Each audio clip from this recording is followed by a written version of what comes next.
Freedom of time is my ultimate goal, and because of that, I highly value both productivity and efficiency.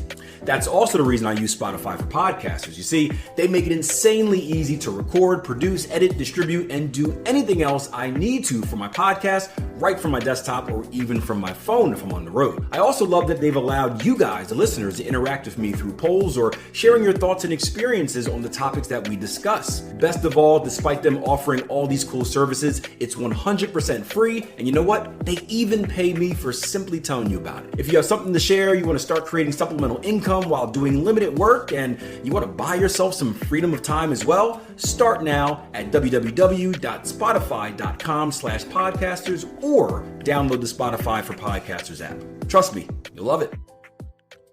So as a trading coach who's been doing this for, far too many years now, I often see two main mistakes when it comes to traders. One, they think they need to do too much before ever getting started, and because of that, they never actually get started. They overcomplicate things and they get kind of that paralysis analysis where they're consumed by everything and do nothing. Two, they start with one thing or find one thing that works and assume that that one thing is going to work the exact same way for the entirety of their trading career. And unfortunately, I've heard some war stories of people who have traded very successfully for years and then boom, market conditions change, the thing stops working and they don't actually know how to adapt and adjust. And unfortunately, they go broke. In today's episode of the Trading Coach podcast, this is a very long intro, by the way, we're going to talk about how to evolve as a trader. So finding that balance between doing enough to get started, but also continuing to develop. That way you don't get left behind. And again, this is speaking of evolution of the trading plan and weird things, right? This is something you keep track of. So how many times does it come to 2004, 2003, 2002, whatever it may be? And you ask yourself the question, would the results be any different if I shot for a 21? Versus a 20, right? You may find that there's a drastic difference where it's like, hey, if you shoot for 21 versus 20, you lose all your money or something like that. Or maybe you find that, there's no real difference. It keeps all your normal wins and it adds a few extra wins, right?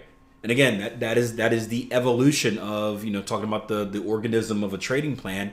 Maybe you start off with this set rule and then each time you trade, because again, live trading is its own form of back testing if you're doing things the right way, right? We talk about journaling. No one wants to journal.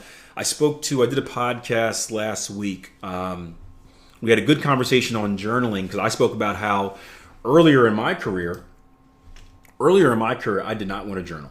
I thought it was stupid. I thought it was a waste of time. I just wanted to trade. And we spoke about how much data and knowledge we acquire from back, right? So you guys would agree, during the back testing process, we probably gathered the most data and knowledge that we've ever seen in the markets. Would you guys agree with that? We don't really acquire data I guess we acquire knowledge when we're learning, right? Here at Tier 1 Trading, take our training courses where you acquire no knowledge. That's a horrible, okay, I take that back. Let's scratch that from the record. OG's in the background like, don't. I was watching Ted Lasso where they had the scene where they wanted to bring in Zlatan or whatever their version, Zala, whatever their version of Zlatan was. Or no, it was it was that episode where, I don't know if you guys have watched Ted Lasso, but there's this reporter who wants to do a year-long report or journal, diary, whatever, documentary on the team. And all the owners are like, yeah, but we're going to leave it up to the coach because the coach has the final say. So Ted, let me know what you think. And then the guy, I think Grim turns around, looks at him. Everyone's in the back doing the no, say no. It's one of those things where I'm like, hey, yeah, you don't learn it all through courses or training. And OG's like, stop. The CFO's in the background. No, that's not what you say. Do not say that. Please cut the no. You guys acquire knowledge from the from the trading course. We'll insert it later in post editing, but The point is, backtesting, you acquire a massive amount of knowledge, right? And I want you to think about that for a second. We accumulate so much data, so much information, so much of our decision making goes into the backtesting, right? We are learning. We are little kids understanding the world and learning different things. We're at that beautiful age where it's like what? Between birth and, was it 3 years old, where your brain is like doing its most development. But so with that being said, right? So if we have the data where it says, hey, like, you know, kids learn the most up until the age of 3. So does that mean that after the age of 3 we should stop teaching them stuff? No. What they're learning is a foundation, a very, very strong foundation. I was going to experiment with one of my kids and see how that worked out. I'll let you guys know in 10 years. What we're developing in that age of 3 or that back testing is a firm foundation, which is needed. But eventually we want to build up into the air, right? We want to build our building. And if we just stop learning, if we stop building, we're going to be stuck with just a foundation. And what is a foundation? It's nothing more than potential. And you see that a lot in all aspects of life where you have people that just do enough. And you hear about them like, man, that guy had so much potential. She had so much potential. And whenever you say that, she had so much potential, but she never did anything with it. That player had so much potential, right?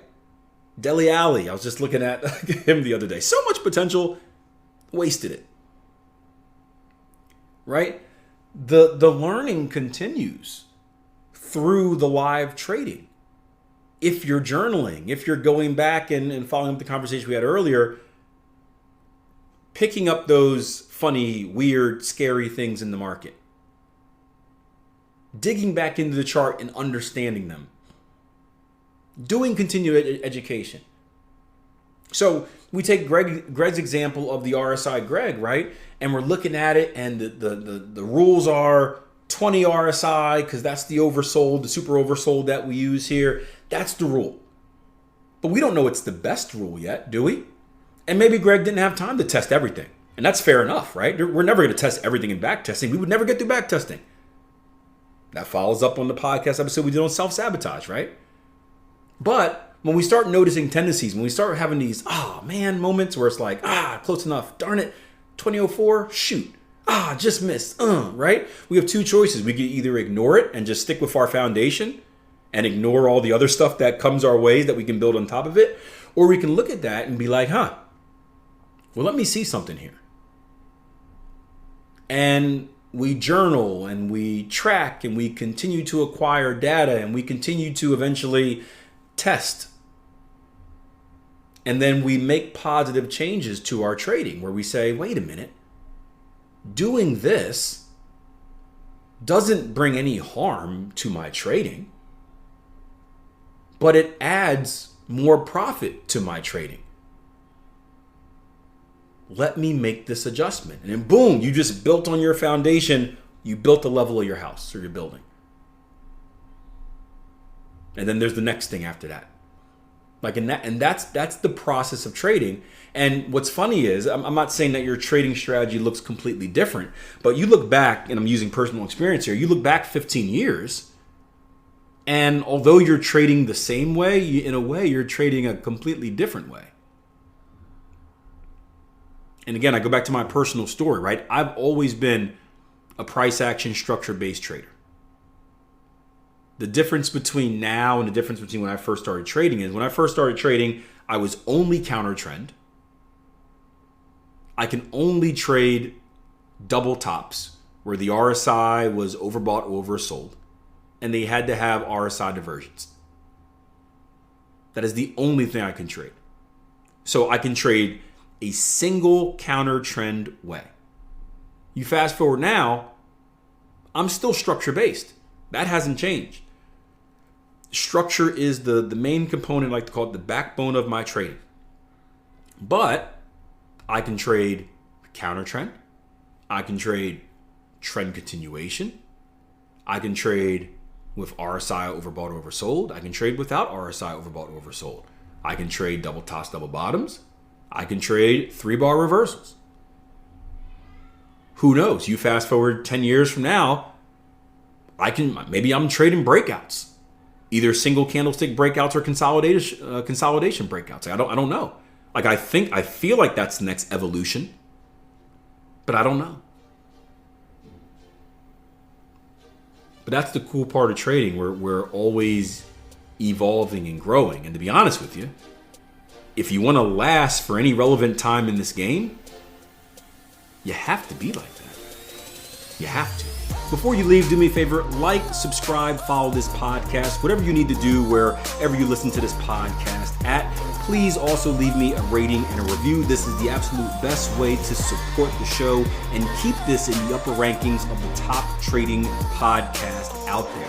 Also, if you're looking to learn how to trade, make sure you visit our website, www.tier1trading.com. We have trading education for all types of traders, starting with those who are spanking brand new to trading and don't even know what a pip or a candlestick is, to seasoned veterans that maybe have a hurdle or obstacle that they need to overcome, but they aren't quite sure of what it is or how to do it. Sign up today, www.tier1trading.com. I recommend the 14-day risk-free trial membership. That way you can make sure we're the right fit before making any type of investment.